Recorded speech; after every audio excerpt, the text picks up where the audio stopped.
Welcome to Her Story, the history of Southeast Asia told from her perspective. We'll discover historical figures, matriarchal societies, and contemporary female icons, and maybe learn about ourselves along the way. I'm Agus Ramirez. In this special two-part episode, we're going to talk about the Indonesian heroine Raden Ajeng Kartini with our guest, Priscilla Riabertha. She's a third-year undergraduate student from the Department of International Relations at the Faculty of Social and Political Sciences of Universitas Gadjah Mada. She's interested in Southeast Asian and environmental studies. She went on all-girls senior high school, which changed her perception about the meaning of women's emancipation and the importance of gender equality in Indonesia. This is part 1. Education means the forming of the mind and of the soul. I feel that with the education of the mind, the task of the teacher is not complete. The duty of forming the character is his. It is not included in the letter of the law, but it is a moral duty. Kartini was born on April 21, 1879 in a village called Mayong in the town of Jepara, north-central Java, to an aristocratic family. She was the fifth child and second eldest daughter of Raden Mas Adipati Aryo Sosroningrat, the regent of Japara.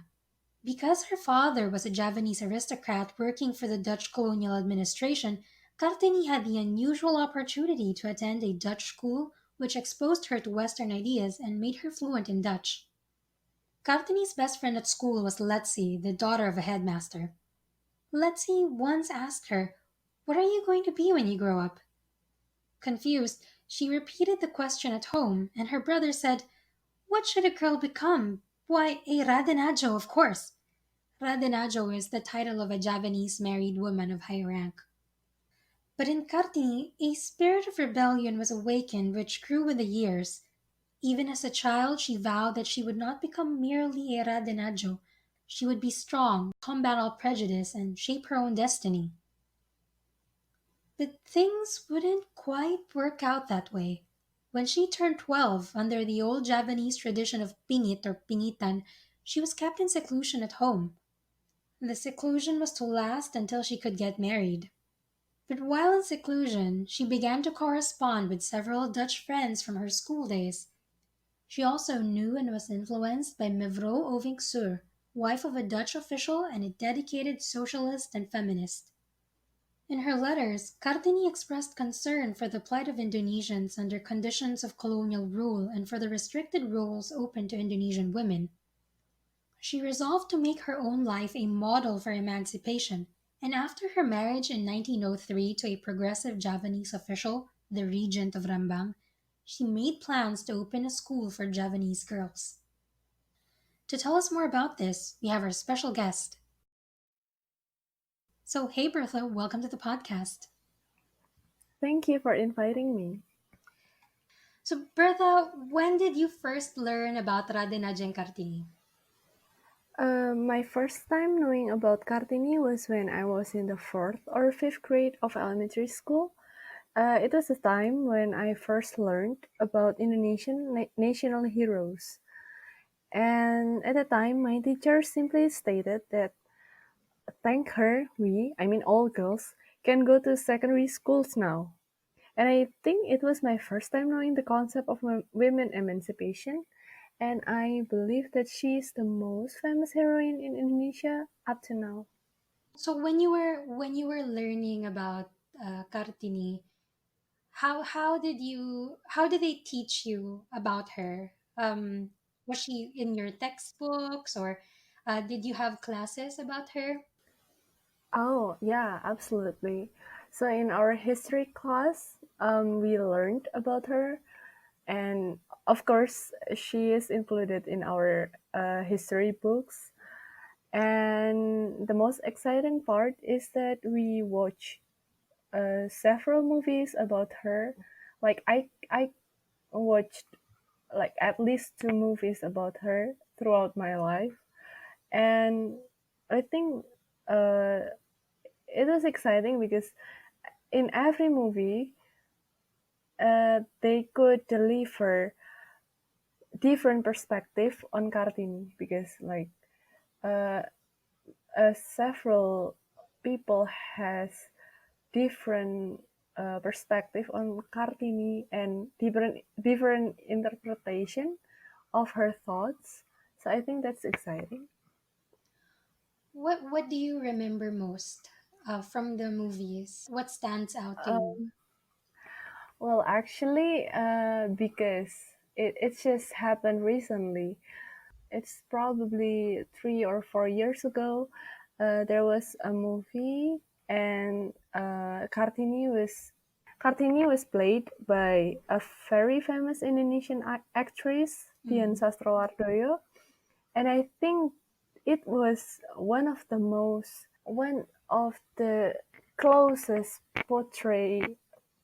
portrait of Kartini's um, Kartini's thoughts. I mean, it was quite for me. It was quite disturbing in the way the director decided to portray Kartini as a very like rebel and I don't know how to say it, but it Yeah, was not rebellious. as classy as like Mm. the usual Japanese princess or something like that. Mm. But actually, uh, I think that film uh, could portray the ideas of Kartini. I think So, that's so the you best. you don't you So don't yeah, think she when she was alive, you don't think she was rebellious?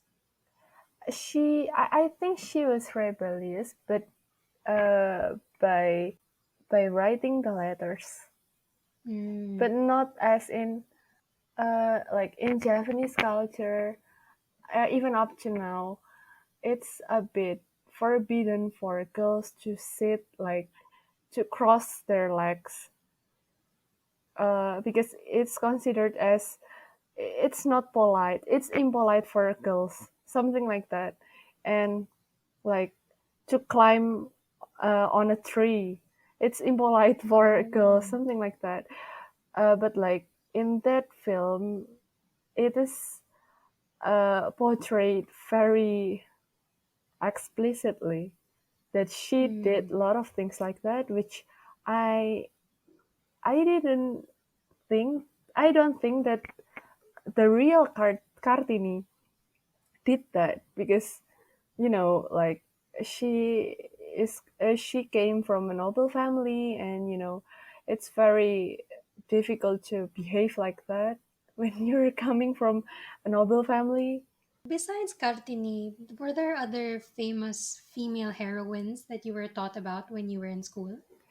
Yeah, actually there are a lot of Indonesian heroines, especially those who fought during the pre-independence war, like Mm. Cut Nyak Din, Cut Nyak Matia, or Marta Christina Tiahahu, and so many more. But usually they're associated with war and physical fights. But Mm. there are also other iconic heroines, as for example Dewi Sartika and Maria Walanda Maramis. And they were also the pioneers of women education in different regions in Indonesia. So, Dewi Sartika was 5 years younger than Kartini, and she founded a school named Sakola Istri, or Wives School in English, in 1903 in West Java. And Maria Maramis was 7 years older than Kartini, and she founded an organization named PIKAT, or if it's literally translated, it is the compassion of the mother to her descendants in North Sulawesi. So basically, these three women lived in the same period. Right, right. However, out of these heroines, Kartini became the only heroine whose birthday is celebrated on Right, you have Kartini Day. April 21st. And if you ask me about the reason, honestly, I don't know because our teachers never teach us about that. But I have to guess on that. My first guess is that because Kartini died at a relatively young age, She did a And real she died in her 20s. yeah. She Mm. was only 25 years old, if I'm Mm. mistaken. So she didn't really have the opportunity to expand her school.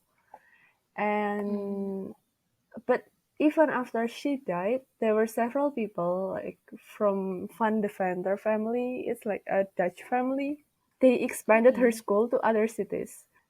And then my second guess is that Kartini came from a Javanese aristocratic family, yet Mm. she experienced the same treatment as other Javanese girls, the pingitan or seclusion. And Mm. she couldn't have higher education after she was 12 years old, as we already know. But her But thought, the yeah, the other two heroines, they weren't like that. yeah, actually, um, because they live in different places in Indonesia, Mm. uh, I think it works differently. Like Mm. in Java, it is quite difficult for like um in the past. It's quite women has almost has no voice, almost has Mm. no choice to just stay at home. I mean, like being secluded is the only choice if Mm. you want to be seen as civilized, I might say. Mm. Yeah. So, but I think her thoughts through her letters moved the heart of many people. Uh, including Van de Venter family. So, yeah, as almost half of Indonesians are from Javanese tribe, I believe that many girls at that time could relate to Kartini's experience. So that's why Kartini is more celebrated than the others. But as far as I can remember, we only celebrate her birthday as a commemoration of women emancipation. But the Mm. teachers didn't really mention about what is women emancipation. Oh, So so those did you yeah. kind of have to learn that by yourself? Like you read that Yeah. on your own? Yeah. Okay. I mean, it's not obligatory to like read habis gelap terbitlah terang or what is that in English? Out of the Through dark. darkness. Yeah, Yeah. through darkness into light, right? Yeah. It's not an obligatory. It's not an obligation to read that. So yeah, I learned it by myself, and also my several of my friends who were interested. And yeah, and those days, I mean, when I was in the kindergarten and elementary schools, I wore our traditional clothes. And Mm. because I'm from a Japanese family, I always wear kebaya. Mm. And I actually I experience annual fashion shows and parades. Mm. Yeah, On uh, on Kartini Day? yeah. Okay, that's good. That's interesting. But during my high school days, mostly we celebrated Kartinian by performing at art festivals, like Mm. poetry reading contests, singing competition. But yeah, like I already said before, unfortunately, we never really talk about her ideas and thoughts. Mm. Yeah, that's the reality. So I'm curious, like, how did that affect you growing up? How did that shape what you wanted to do with your own life? At the time, because I was very curious about her, because like during our uh,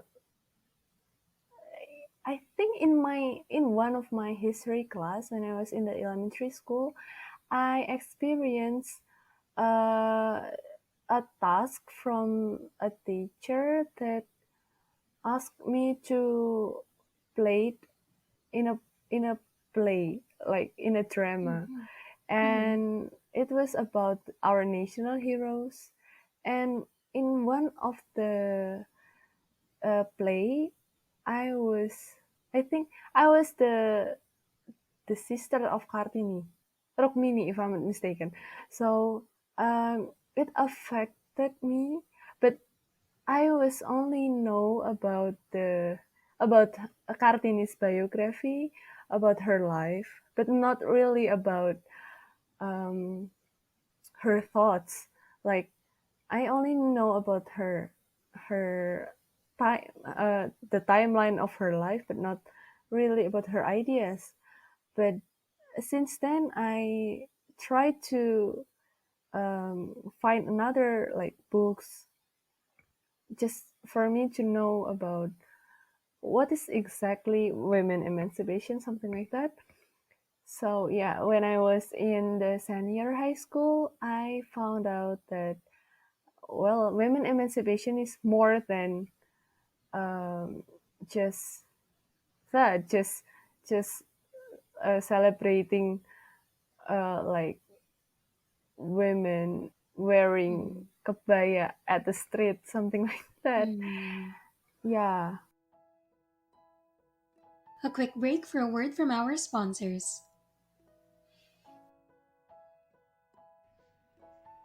Hello there, my name is Jinx. And I'm Faith, and together we're the two woman team of Synchronicity Events PH.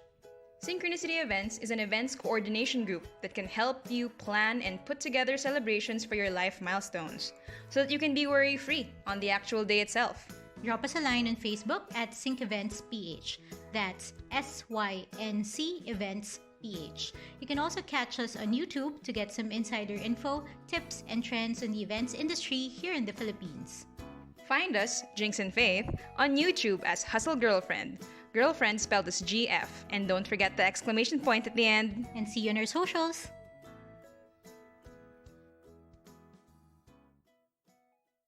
So, talking about Kartini's principles, what do you can you explain a bit about her thoughts and ideas from what you know? Her thoughts and ideas. Well, she is well known as a feminist icon, absolutely. But I also think that she was very nationalist, and she implicitly wrote in her letters about colonialism and her position as an aristocrat girl, and the fact that there was an assumption that no matter how high your position is in the government, you're still Japanese and they are European. Or, in other words, you are the governed and they are those who are governing you. But she Mm. was also a feminist in a sense that she strongly criticized the assumption of Japanese women. So in one of those letters, she wrote, "All Japanese women must be two things: gentle and submissive. They have to be as a clay, which one can mold into any form that he wishes.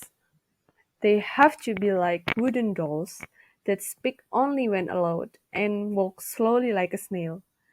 And what I can see from this description is that it could be seen that all Japanese women were the objects, and this is culturally accepted. And this is why Kartini strongly criticized these practices. Why I say it walk slowly like a snail?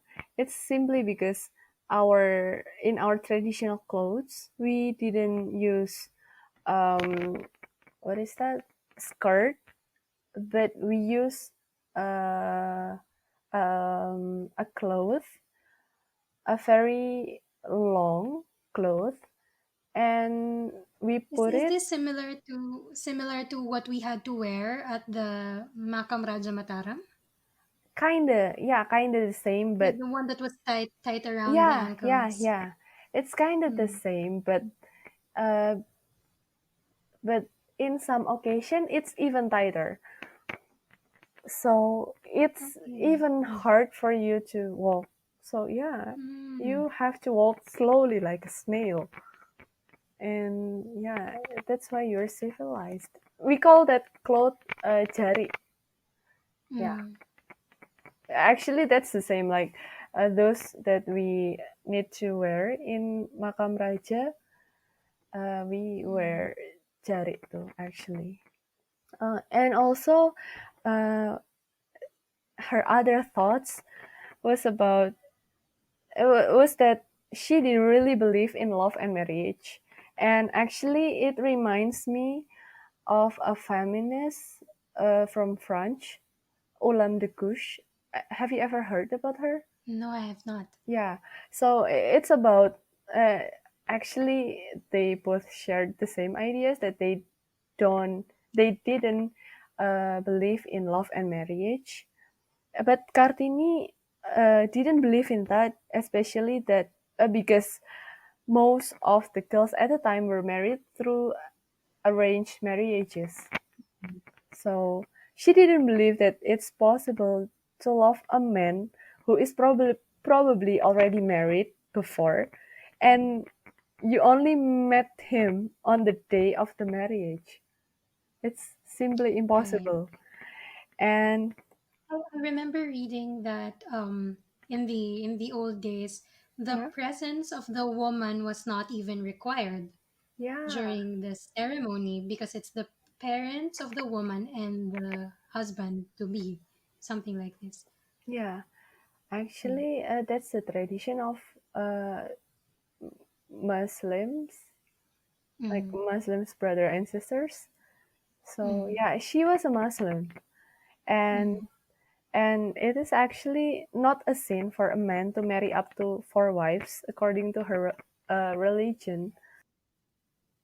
But I think she articulated a different meaning of sin, Mm. because in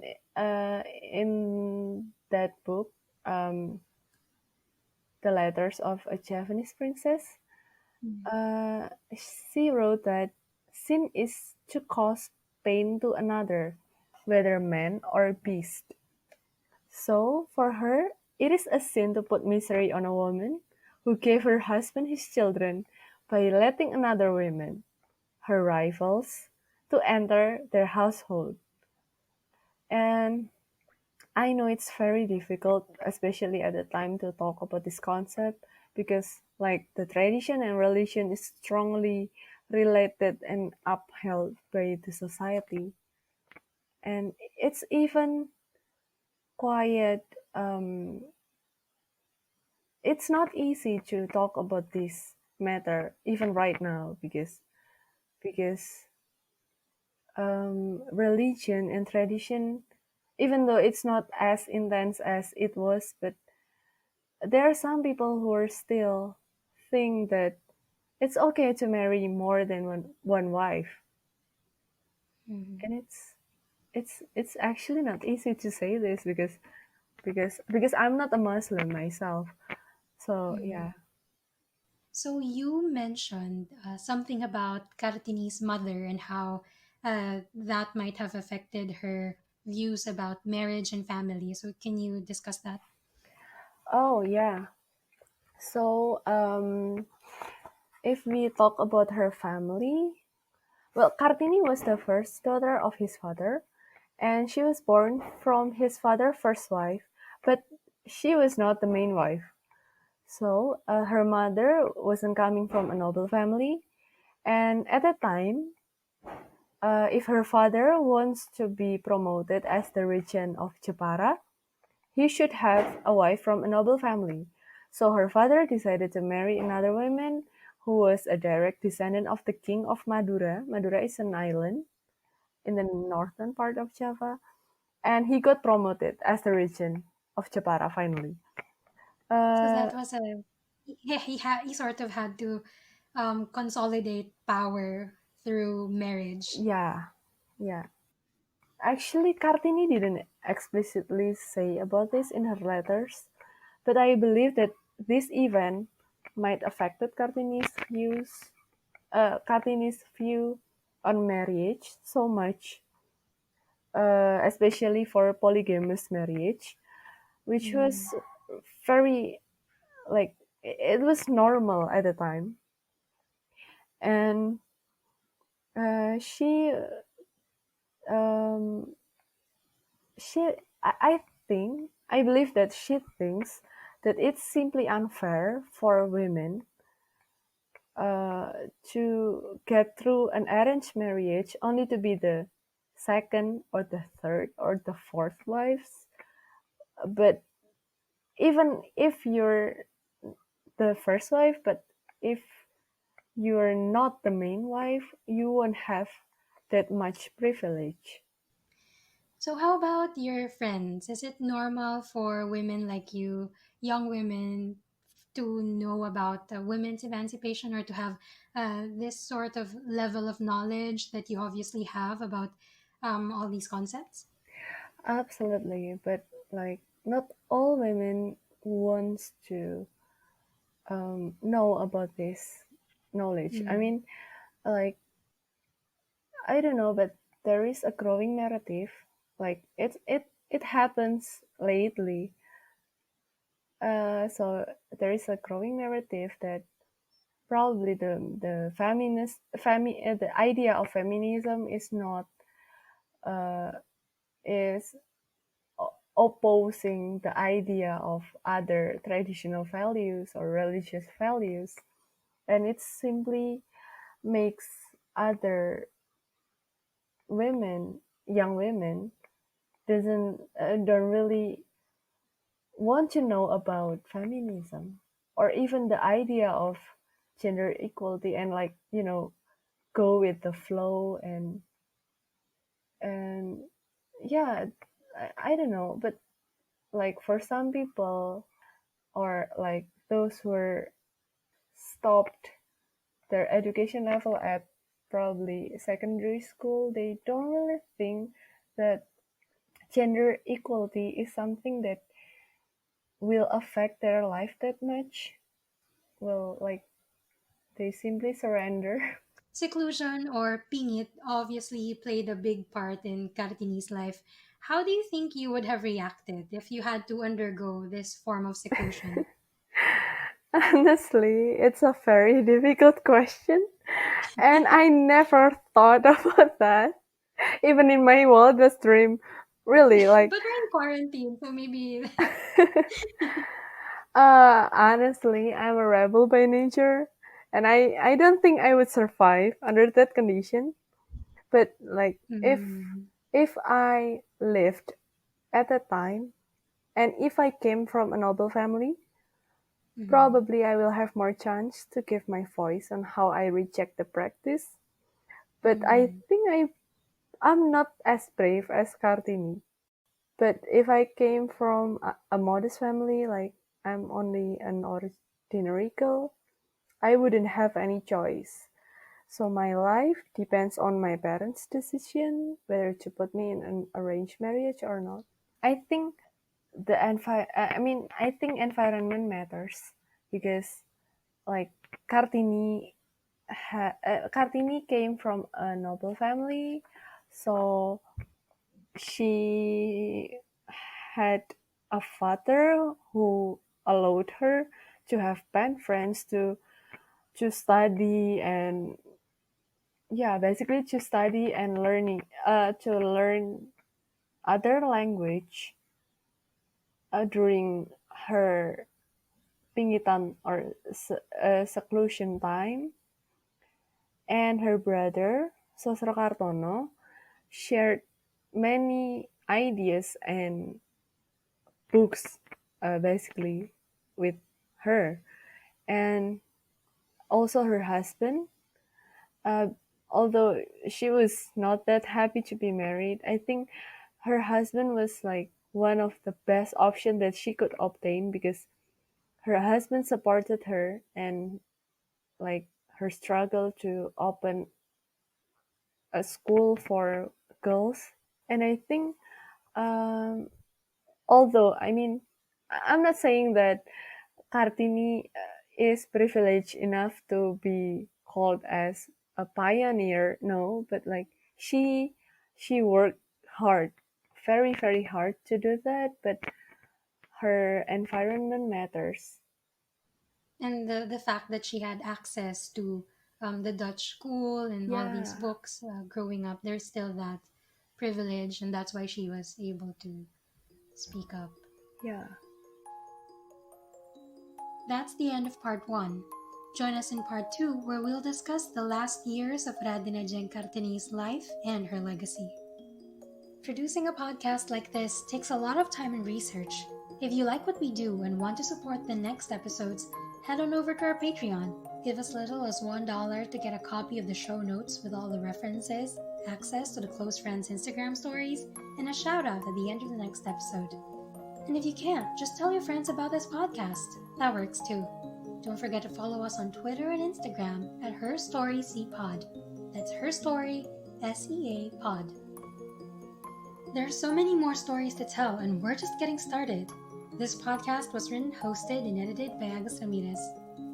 Special thanks to Kara and Mando for supporting this podcast on Patreon, and Bertha for sharing her thoughts on Raden Ajeng Kartini.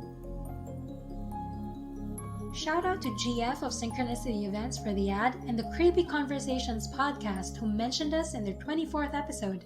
Go check them out. See you next time.